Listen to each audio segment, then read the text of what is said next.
الحمد لله نحمده ونستعينه ونستغفره ونؤمن به ونتوكل عليه ونعوذ بالله من شرور أنفسنا ومن سيئات أعمالنا من يهده الله فلا مضل له ومن يضلله فلا هادي له وأشهد أن لا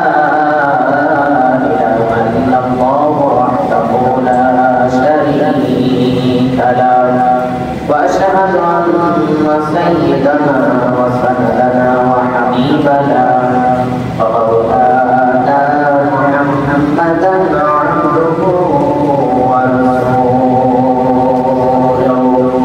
الذي أرسله بالحق بشيرا ونذيرا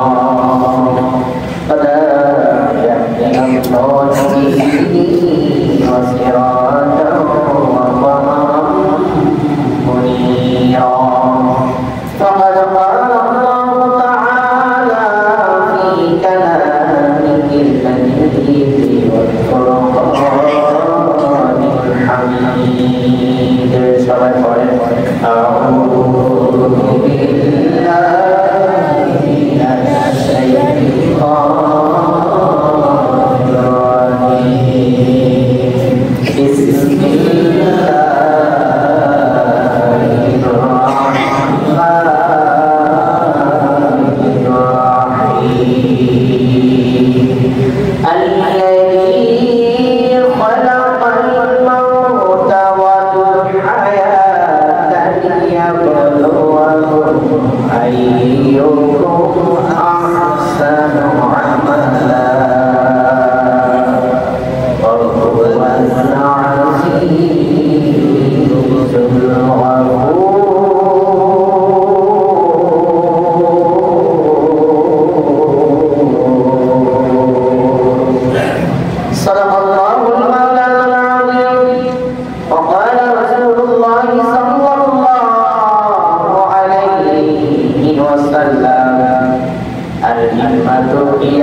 শহীদ হই ওহদ কি ময়দানে বলগল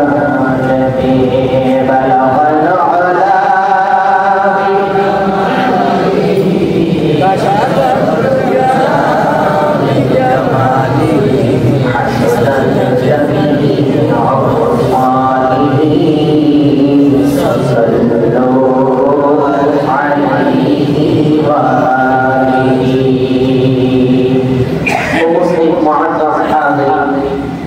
সম্মানিত শ্রদ্ধেয় মহায়ানে জাতির শ্রেষ্ঠ সন্তান হযরত উলামায়ে কেরাম সর্বশ্রেণীর সর্বসাধারণ মুসলমান ভাই ও বন্ধুগণ, আল্লাহ রাব্বুল ইজ্জত ওয়া জালালের দরবারে অসংখ্য শুকরিয়া জ্ঞাপন করি যেই মহান রব্বুল আলামিন আপনাকে আমাকে সুস্থতার সাথে ঈমান দিয়ে আল্লাহ পাকের পবিত্র উদ্দেশ্যে মসজিদে এসে বসে কথাবার্তা বলা এবং শ্রবণ করার বিশ্ববর্ণ সুযোগ মহান রব্বুল আলামিন আপনাকে আমাকে দান করলেন। সেই মহান সত্তার দরবারে মতো তিনি শুনতে জ্ঞাপন করি সকলে জোরে সুরে আওয়াজ বলি আলহামদুলিল্লাহ আলহামদুলিল্লাহ। দরুদ ও সালাম বর্ষিত হোক শেষ নবী আখির নবী জাহানের পয়গম্বর জনাব মুহাম্মদ রাসূলুল্লাহ সাল্লাল্লাহু আলাইহি ওয়াসাল্লামের উপর নবীর আহলে আউলিয়া তাদের ভাই সাহাবা শুহাদা সালিহিন জাবাবে একরাম দুনিয়ার মাঝে আসছিলেন চলে গেছেন।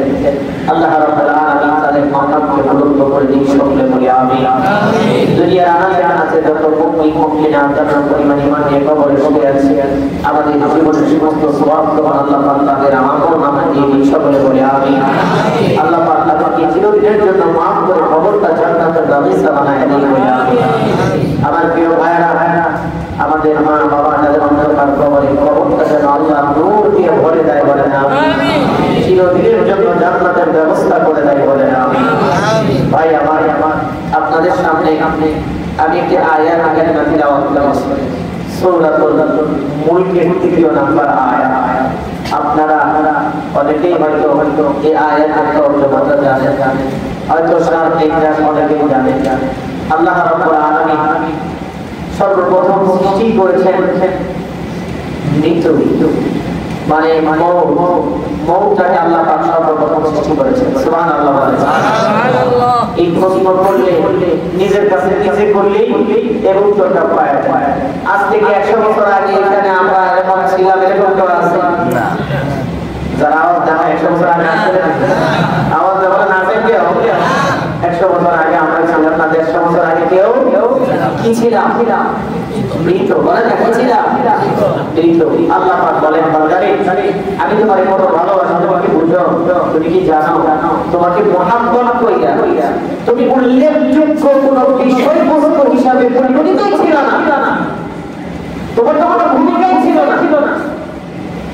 যে উল্লেখযোগ্য বিষয়বস্তু হিসাবে তোমার কোনো পরিগণিতই ছিল না, আমি আল্লাহ তোমাকে পরিগণিত নামের মধ্যে গুনার মধ্যে আমি তোমাকে নিয়ে এসেছি। সুবহানাল্লাহ। আল্লাহ পাক কোরআন কারীমে বলেন হাল আতা আলাল ইনসানি হিনুন মিনাদ দাহর লাম ইয়াকুন শাইআন মাযকুরা। বান্দা কি ছিল? নিজেকে একবার প্রশ্ন করে দেখো, নিজেকে প্রশ্ন করে দেখো তুমি কি ছিল, কি নিয়ে অহংকার করো? তোমার মাথা থেকে পা পর্যন্ত পুরোটাই তো একটা পানির পানি। সুবহানাল্লাহ।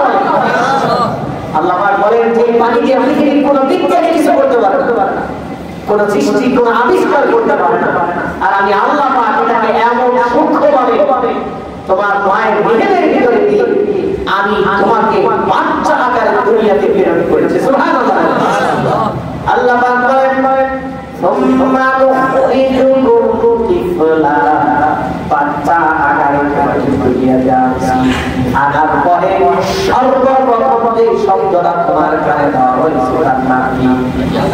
আরো বলে অনেকে অনেক জায়গায় আছে কি মনে বলবো, মানুষ জন্ম গ্রহণ করার পরে ছেলে হোক মেয়ে হোক, আমাদের দেশে এই রীতি আছে ছেলে হলে কানে আজান দেওয়া হয় কিন্তু মেয়ে হইলে দেয় না, ঠিক না? বলে অনেক জায়গায় শুনছি মেয়ে হয়েছে আলহামদুলিল্লাহ, কি বলে ছেলে হোক মেয়ে হোক, মুসলমানের ঘরে জন্ম নিচ্ছে তার ডান কানে আজান বাম কানে কামড় দিয়ে যাচ্ছে। সুবহানাল্লাহ।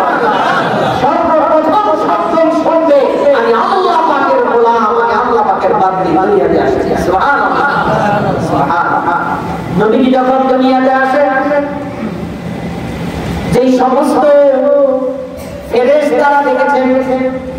আল্লাহ রাব্বুল আলামিন যাদেরকে দেখার সৌভাগ্য দান করেছেন তারা দেখার সাথে সাথে বলেছেন দুনিয়াতে আসা সিদ্ধারত অবস্থায় সুবহানাল্লাহ বলে সিদ্ধারত অবস্থায় মুখ লড়ে ছোট্ট সময় দুনিয়াতে আসার পরে খুব যখন লড়াচড়া করে তখন বলে আর কিছুই বলে নাই শুধু বলেছে ইয়া আখলি উম্মতি ইয়া আখলি উম্মতি সুবহানাল্লাহ। আল্লাহ রাব্বুল আলামিন জন্মের পরেই নবীর জন্মের পরেই এই কথা শুরু করে দিয়েছেন। কেন?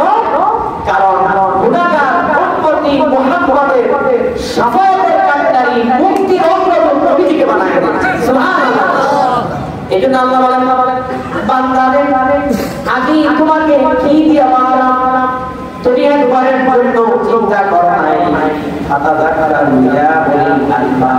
স্মরণ করো নাই এই বিষয় নিয়ে একবার চিন্তা ভাবনা করার সময় পাও নাই। তুমি মনে করছো হাত আছে পা আছে শক্তি আছে সামর্থ্য আছে টাকা আছে গর্ব টাকা পরি অহংকার সব আছে এত কিছু নিয়ে ভাবার সময় কোথায়? এটা নাকি হ্যাঁ বাবার সময় আল্লাহ রাব্বুল আলামিন বলেন ফাতাযাক্কারু ইয়া উলিল আলবাব হে জ্ঞানীরা স্মরণ করো আমাকে নিয়ে চিন্তা ভাবনা করো আমার সৃষ্টি নিয়ে চিন্তা ভাবনা করো তাহলে তোমার প্রেম আল্লাহ পাকের পক্ষ থেকে করে দিবে। সুবহানাল্লাহ। এইজন্য আল্লাহ পাক বলেন বান্দারে সর্বপ্রথম আমি বানালাম মৃত্যু মওতকে আমি বানালাম এই জন্য পৃথিবীর কোনো মাখলুক যদি কোথাও লুকাই যেতে চায় কোথাও যদি থাকতে চায় কোথায় কেউ যদি লুকায়া মৃত্যু থেকে বাঁচতে চায় আল্লাহ পাক বলেন সব কিছু থেকে বাঁচতে পারবে তুমি আমার মৃত্যুর হাত থেকে বাঁচতে পারবে না। ঠিক কিনা? মৃত্যুর হাত থেকে বাঁচতে পারবে না। মৃত্যু যেখানেই যাও মৃত্যু তোমার পিছনে যাবে। আল্লাহ পাক কোরআনে কারিমে বলেন কুল্লু নাফসিন যায়িকাতুল মাউত every soul must test of death. তুমি মৃত্যুর পিয়ালা প্রত্যেকটি প্রাণী মৃত্যুর স্বাদ সাধন করতেই হবে। সুবহানাল্লাহ সুবহানাল্লাহ সুবহানাল্লাহ। প্রাণী হিসেবে দুনিয়াতে আসছো মৃত্যুর স্বাদ তোমাকে বহন করতেই হবে। আল্লাহ পাক সর্বপ্রথম মৃত্যু এই মৌতকে সৃষ্টি করেছেন। এটাই এই মৌতের দ্বিতীয় নম্বর আয়াতে আল্লাহ পাক এই জন্য আনছেন যে মৃত মৌত আর হলো হায়াত। এই হায়াত আর মৌত তোমাদেরকে এই জন্যই দিলাম যে তোমাদের মধ্যে আহসানু আমালা আইয়ুকুম আহসানু আমালা তোমাদের মধ্যে কে ভালো আমল করে কে ভালো কাজ করে এই জন্য আমি হায়াত এবং মৌত দিয়ে দিলাম। বলেন তো যদি মৌত নাই থাকতো মানুষ যত খারাপ কাজ করে দুনিয়াতে তো বিচার হয় তার অধিকাংশ বিচার তার নিজস্ব মন গতিতে রায় দেওয়া হয়। আপনারা যদি আমাকে প্রশ্ন করেন হুজুর এইরকম রায় দেয় এইরকম রায় দিতে পারে একজন শিক্ষিত মানুষই? দেখেন তো আজ পর্যন্ত যতগুলো রিপোর্টে আসছে বিচারপতি মানিক আপনারা তার কথা শুনছেন তো? আমি কই ওয়াজ করতেছি আপনারা বিচারপতি মানিকের কথা শুনেন নাই? কি ভয় পেতেছেন মসজিদ থেকে বের করে দিবেন এই ভয় পেতেছেন? আল্লাহ যদি আপনাকে হেফাজত করে যারা বের করে দেওয়ার চিন্তা ভাবনা করছে তারাই তো দেশে নাই আপনাকে বের করবে কেন? কিসের ভয়? সে উল্টা পাল্টা রায় দিছে নিজে বিচারক হইয়া বিচারকের কাজে গিয়ে যখন স্বজনপ্রীতি করেছে দুর্নীতি করেছে আল্লাহ পাক তাকে এমন ব্যবস্থা করেছে কলাই পাতা শুয়েও নিজেকে হেফাজত করতে পারে না। ঠিক কি না বলে আল্লাহ দৃষ্টান্ত দিয়ে দিয়েছেন। তার কারণে এ দেশের প্রখ্যাত এবং বিখ্যাত আন্তর্জাতিক খ্যাতি সম্পন্ন কোরআনের পাখি দুনিয়া থেকে বিদায় হয়ে গেছে এই নষ্টার জন্য। ঠিক কি না বলে আল্লাহ তার ইন্তেকাম দিলেন না? আপনি রাগ করলেই আপনার মন খারাপ হইলে কি আল্লাহ পাক তার ইন্তেকাম নেবেন যে ব্যক্তি তার উল্টো চলে সত্যের বিরুদ্ধে গিয়ে অসত্যতা দিয়ে মানুষকে যখন হ্যারাসমেন্ট করে আল্লাহ রাব্বুল আলামিন তার একটা ইন্তেকাম নিয়ে ছাড়েন। ঠিক কি না? আওয়াজটা বলেন না কেন? ঠিক কি না? এই বিচারপতি মানিক যতগুলো রায় দিয়েছে তার নিজস্ব গতিটি এবং শক্তি দিয়ে তার ক্ষতির জন্য ছিল ক্ষমতার অপব্যবহার ছিল আল্লাহ পাক এমন হয়েছে একজন বিচারপতি কোনদিন পালায়া আরেক জায়গায় যায় না, বর্ডার পার হওয়ার জন্য টাকা দেয় না, ঘুষ দেয় না যে আমাকে বর্ডার পার করে দেয়, কারণ তার ভয় কিসে? বিচার ভালো করতে পারে নাই। আওয়াজটা বলেন না, বিচার ভালো করতে ভাই আমার। এই জন্য দুনিয়ার এই বিচার আল্লাহ তাআলার কাছে সেদিন সব খোলাসা হয়ে যাবে। সেদিন কি হবে? খোলাসা হয়ে যাবে। আল্লাহ পাক সবাইকে বলবেন, এই জন্য তোমার কাজ ভালো না খারাপ, এই জন্য আইয়ুকুম আহসানু আমালা, সুবহানাল্লাহ, তোমাদের মধ্যে কে ভালো কাজ করে। তোমাকে এমন এমন জায়গায় বসানো হয়েছে, তোমার একটা কলমের খোঁজায় তুমি হাজার হাজার কোটি টাকা লুটপাট করে নিতে পারো। এরকম জায়গা মানুষকে দেয় কি দেয় না? বলেন, আওয়াজটা বলেন না, দেয় কি দেয় না? আবার এমন এমন জায়গায় বসায় যে তুমি যদি একটা কলমের খোঁজা দিয়ে মানুষকে ফাঁসির কাজটা ঝোলাই দিতে পারো। আওয়াজটা বলেন। আবার তুমি এমন করতে পারো, তোমার একটা কলমের খোঁজায় হাজারো মারার পেছের আসামি তাকে তুমি বেকসুর খাওয়া দিয়ে দিলাম। জেলখানায় থাকার কথা ছিল চোর, ডাকাত, লুটতরাজ, দুর্নীতিবাজ, চাঁদাবাজ। আর এখন এমন সময় গেছে যে জেলখানা ভরা ছিল মসজিদের ইমাম সাহেব দিয়া, ভালো ভালো হুজুর দিয়া। এই যে নামাজ পড়তে আসছেন, এদের মধ্যে একটু চতুর চালাক কে ছিল, দেশ নিয়ে চিন্তা ভাবনা করে, সেই ব্যক্তি ছিল জেলের ভিতরে। কথাটা মিথ্যা বললাম মনে হয়ে গেছে, বানায়া বলছি ভাইয়ের আমার। এই জন্য আইয়ুকুম আহসানু আমালা, কোরআন দিয়ে মিলায়া নেন। তোমার কাজ ভালো হলে তুমি, আল্লাহ পাক সিনসারের ভিতর বলেন, ফামান ইয়ামাল মিসকালা যাররাতিন খায়রান ইয়ারা, যে ব্যক্তি ভালো কাজ করবে সেটা যাররা পরিমাণ হোক, সেটাও আল্লাহ পাক তোমার আমলনামায় তোমাকে দিয়ে দিবেন। আর যদি তোমার একটা খারাপ কাজ হয়, সেটা তুমি যেখানেই করো না কেন, রাতের আধারে, অন্ধকারে, সমস্ত জনগোষ্ঠীকে একত্রিত করে, শক্তি প্রয়োগ করে এবং দেশ বিদেশের মানুষের সাহায্য নিয়ে তুমি একত্রিত বসে ফুল টেবিলে সবাই মিলে সম্পর্ক করে এক যৌথভাবে কোনো সাইন করে কারো বিরুদ্ধে অপবাদ দিয়ে জুলুম করে যদি কোনো অন্যায় করো, সেটার বিচার মনে হয় আল্লাহ পাক করতে পারবে না। কিভাবে করবে? এতগুলো মানুষ একত্রিত হয়ে একটা বিচারের বিরুদ্ধে, ভালো একটা মানুষের বিরুদ্ধে রায় দিতেছে, তাদের বিচার করা কি সম্ভব? আওয়াজ দিয়ে বলেন সম্ভব। আল্লাহু আকবার, সিল্লা বলেন আল্লাহু আকবার। এরা তো কিছুই না। আল্লাহ পাক বলেন এরা কিছুই না। এত বিশাল বড় বড় লম্বা লম্বা লোক ছিলেন। আপনাদের সামনে সেই কথাবার্তাগুলো আমি বলেছিলাম। আল্লাহ রাব্বুল আলামিন দুনিয়াতে যুলকারনাইন, এই ঘটনা আপনাদের সামনে বলেছি যে এমন বড় বড় লোক আছেন যারা কানের পাতা বিছাইতেন, আর ওই বিছানো কানের পাতার উপরে অনেক মানুষ শুয়ে থাকতে পারতো। এত বড় বড় মানুষ অন্যায় করার কারণে আল্লাহ পাক তাদেরকে এমন শাস্তি দিয়েছেন যে শাস্তির দৃষ্টান্ত আল্লাহ পাক কোরআন কারিমে উল্লেখ করেছেন। সুবহানাল্লাহ। মাদায়ানবাসীদেরকে, লুটবাসীদেরকে, যত পূর্বের যত নবীদের আমলের যত উম্মতের যত দুর্ঘটনাগুলো আছে, এই দুর্ঘটনার জন্য যত বড় বড় কারণ আছে, এই সমস্ত কারণগুলো আল্লাহ পাক কোরআনের জন্য ধরেছেন যে আমার শেষ নবী আসবে, তার উম্মতরা আসবে, কোরআন পড়বে, আর এগুলোর অর্থ বুঝে বুঝে আমল করে নিজেকে গুনাহ থেকে হেফাজত করবে, ভালো ভালো কাজ করবে, আমলনামায় ভালো কাজের সন্ধানগুলো তালাশ করবে। যখন ভালো কাজগুলো আমলনামায় উঠবে, কিয়ামতের ময়দানে আমলনামা যখন সামনে দেওয়া হবে, তখন যেন দেখি হাউ মুকরাউ কিতাবিয়া, সুবহানাল্লাহ, ইলা আহলিহি মাসরুরা ওয়া ইয়ানকালিবু ইলা আহলিহি মাসরুরা। আল্লাহু আকবার। তখন যেন তারা এই কিতাব পাইয়া খুশি হয়ে যায়। এখন যেমন আমাদের দেশে মেট্রিক পরীক্ষা দেওয়ার পরে ফলাফল যখন ভালো হয়, কি আনন্দ উল্লাস করে। আমাদের দেশে এরকম হয় যে পরীক্ষার্থী পাস করার পরে ডোল ডাগর বাজনা বুজনা সবকিছু স্কুলের সামনে লইয়েই যায়। এরপরে যার যার মতন গামছা আর ওড়না, গামছা আর ওড়না মাজা ইচ্ছা মতন বাইন্দা, এরপরে গার্জেন মাও আছে, বাবাও আছে, মেয়েও আছে। নাউজুবিল্লাহ বলবেন। নাউজুবিল্লাহ। আপনারা কোনো এরকম দৃশ্য আমাদের দেশে পত্র-পত্রিকা দেখেন নাই? আছে? আল্লাহু আকবার। এরাও দুনিয়া পায়া ফেলাইছে। আপনি সামান্য দুনিয়ার এই পাশটাকে আপনি মা হিসাবে, বাবা হিসাবে মেয়ের সাথে নেচে গিয়ে কি বোঝাইতে চাইলেন? সবচেয়ে বড় পরীক্ষার হল তো হয়ে গেছে। আপনাদের তো পরীক্ষার হলের মধ্যেই রাখা হয়েছে। আইয়াকুম আহসানু আমালা, তোমাদের মধ্যে ভালো আমল কে করে, ভালো কাজ কে করে সেটা দেখানো তো হচ্ছে।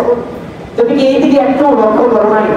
আরে তুমি যেই সময় নাচানাচি করছো, ড্যান্স দিচ্ছ, ওই টাইমের সমস্ত রিপোর্টারটা বলে তোমরা লক্ষ লক্ষ টাকা ব্যয় করে অধিকাংশ বড় লোকের এই মেয়েরা এবং ছেলেরা যাদের মাথার ব্রেন একটু ভালো না, তারা টাকা দিয়ে প্রশ্ন কিনে মেয়েদেরকে ভালো ফলাফলে উত্তীর্ণ করা, আর তোমরা নেচে গিয়ে মনে করাইছো খুব সুন্দর করে তারা পাস করছে।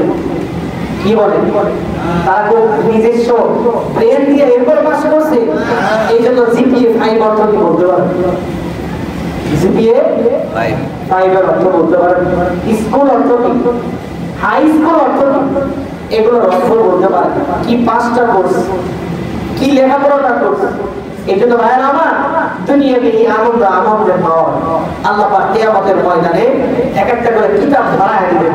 যার আমল নামা ভালো হবে দিবেন ডান হাতে, যার আমল নামা ভালো হবে না ও আম্মা মান উতিয়া কিতাবাহু ওয়ারাআ যহরি, তার ডান দিয়ে এখান দিয়ে হাতটাকে ধরবেন, পিছন দিক থেকে হাতটা টান দিয়ে বের করে এরপরে পিছনের হাত দিয়ে এরপরে কিতাবটা তার হাতে দিয়ে দিবেন।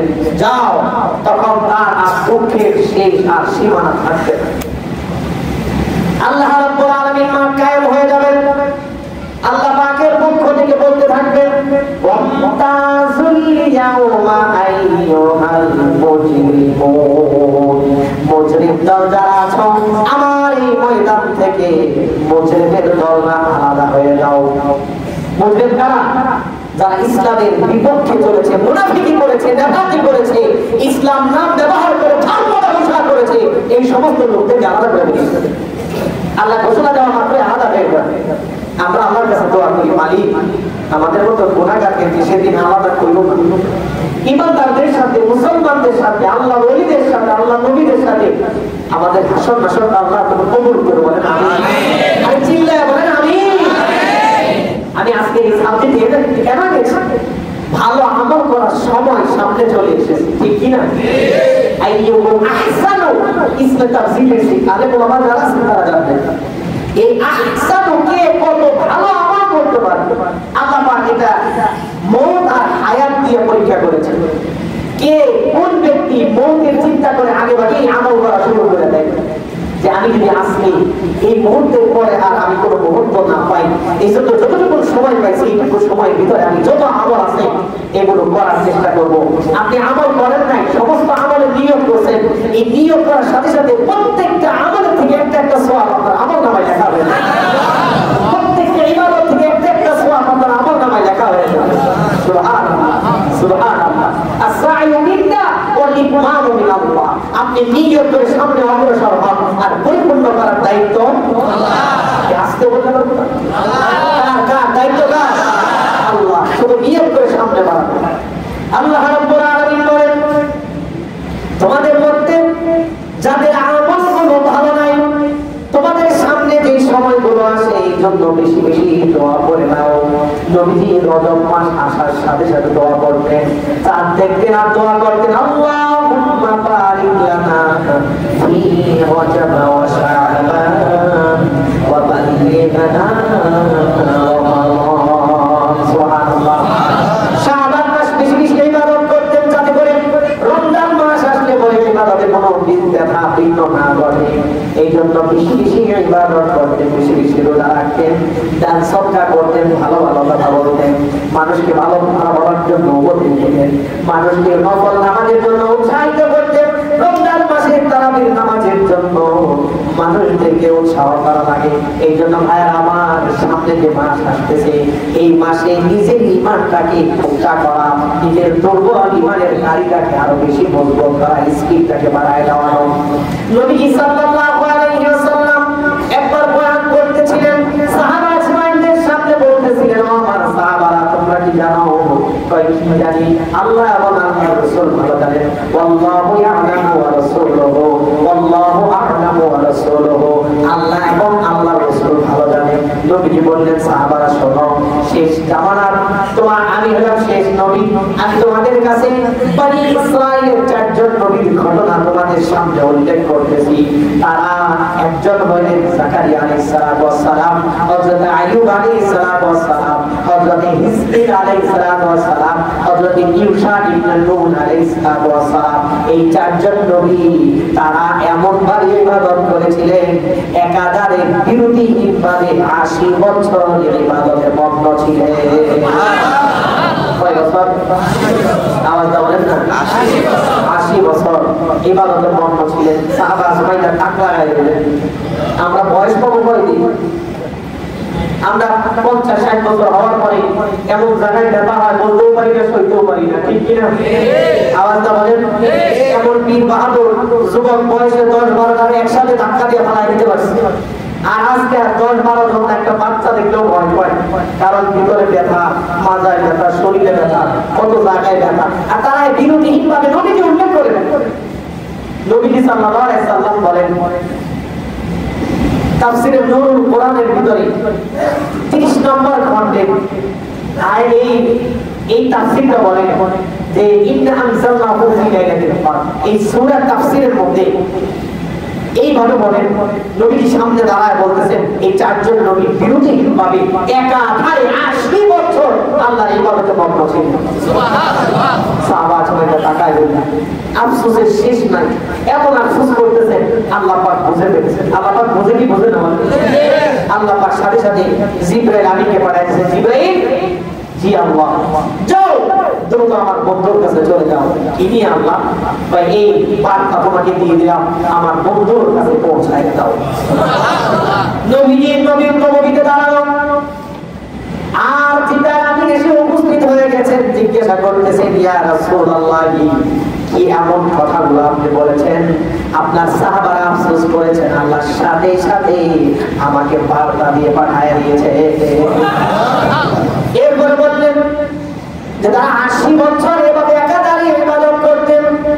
নবীজিকে বার্তা দিয়ে গেলেন, আপনার উম্মতের জন্য আল্লাহ রাব্বুল আলামিন এমন মাস দিয়েছেন যেই মাসের একটা সওয়াবের কাজ করলে অন্য মাসে 70টা সওয়াব কাজ করলে যে সওয়াব হতো তার আমলনামায় আল্লাহ পাক সেই সমপরিমাণ সওয়াব দিয়ে দিবেন। তারা 80 বছর ইবাদত করছে, তারা একটা রাতের একটা বছরের বাড়তি ইবাদত পাবে না। 80 বছরের ইবাদত তাদের জন্য থাকবে। আর তোমার নবী, তুমি শেষ নবী, তোমার শেষ উম্মত যারা আসবে তারা নামাজে দাঁড়াবে, এক ওয়াক্ত নামাজ আদায় করবে। আল্লাহ রাব্বুল আলামিনের পক্ষ থেকে 50 ওয়াক্ত নামাজের ঘোষণা দেওয়া আছে। আর ওই 50 কে 70 দিয়ে গুণ দিলে আল্লাহু আকবার, কত নামাজের সওয়াব হয়ে যায়। মেরাজ থেকে নবী আসার সময় এক ওয়াক্ত নামাজের কয় ওয়াক্ত ঘোষণা দিয়েছেন? 50। সবাই জানেন না? আমি কোন জায়গায় আলোচনা করি, এগুলো বারবার আলোচনা করা হইতেছে না? চিল্লায় এটার উত্তর দিয়ে দিবেন, সওয়াব হবে। সুবহানাল্লাহ বলেন। মেরাজ থেকে আসার সময় নবী এক ওয়াক্ত নামাজ পড়লে কয় ওয়াক্ত সওয়াব হবে? 10 ওয়াক্ত। আর 5 ওয়াক্ত নামাজ পড়লে কয় ওয়াক্ত? 50 ওয়াক্ত নামাজের সমান সওয়াব হবে।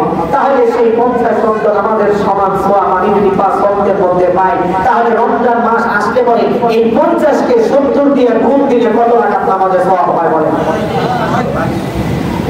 আজকে বলেন সুবহানাল্লাহ, আজকে বলেন সুবহানাল্লাহ। আল্লাহকে যদি বলি, মালিক যদি আমাদেরকে এত সওয়াব কেন দাও? যদি এই প্রশ্ন করার আগে আল্লাহ পাক জবাবটা ছেড়ে দিয়েছেন, বান্দারে শোনো, আগের যুগের ঈমানদারওয়ালা যারা ছিল তাদের ঈমানের গাড়ির স্পিডটা ছিল অনেক বেশি। সুবহানাল্লাহ বলেন। আর তোমাদের ঈমানের গাড়িটার স্পিড থাকবে কম, রকেটের স্পিড থাকবে কম।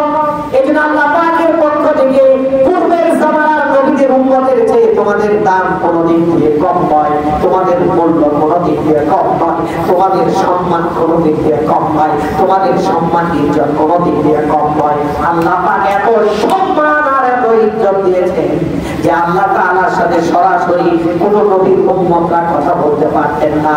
আর শেষ নবীর উম্মতরা যদি মনে করেন প্রত্যেকদিন আল্লাহর সাথে কথা বলবো, আল্লাহ রাব্বুল আলামিন বলেন দেরি নাই বান্দারে, কোরআনটা খুলে শুরু করো, আমি আল্লাহ পাক স্বয়ং তোমার সাথে কথা বলি। কোরআন খুলে বিসমিল্লাহ বলে আরম্ভ করো, আমি আল্লাহ স্বয়ং তোমার প্রত্যেকটা কথার জবাব দিয়ে দেব। আমি আর আপনি শুনিয়া আমার আর আপনার ঈমান দুর্বল, আমার আর আপনার ঈমান দুর্বল, কিন্তু আল্লাহ পাক বলেন তুমি যা বলো সাথে সাথে আমি এটার জবাব তোমাকে আমি দিয়ে দেই। সুবহানাল্লাহ। এই জবাবটা তুমি দুনিয়াতে না দেখলেও আখিরাতে আমার প্রত্যেকটি জবাব আল্লাহ পাক তোমাকে দেখাবে। সুবহানাল্লাহ। এই জন্য তোমার সম্মান কম না, তোমার ইজ্জত কম না।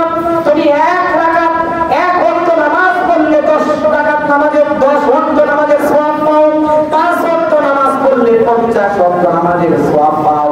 আর এক ওয়াক্ত নামাজ তুমি যদি রমজান মাসে পড়ো তাহলে অন্য ওয়াক্তে 50 এ 70 দিয়ে গুণ দিয়ে দেখো কত ওয়াক্ত নামাজ তোমার আমলনামায় চলে আসে। এই এতগুলো সওয়াব দেওয়ার কারণ হলো তোমার মন মানসিকতা যেন নিচু না থাকে, তোমার ঈমান যেন নর্দমায় পড়ে না থাকে, তোমার ঈমানের স্পিডটা যেন বাড়ে, তোমার মনের ভিতরে যেন একটা হিম্মত পয়দা হয়ে যায়। রমজান মাস শুরু হবে, শেষ পর্যন্ত যতগুলো আমল আছে একটাও ছাড়বো না। ঠিক কিনা বলো ভাই? বলেন ইনশাআল্লাহ।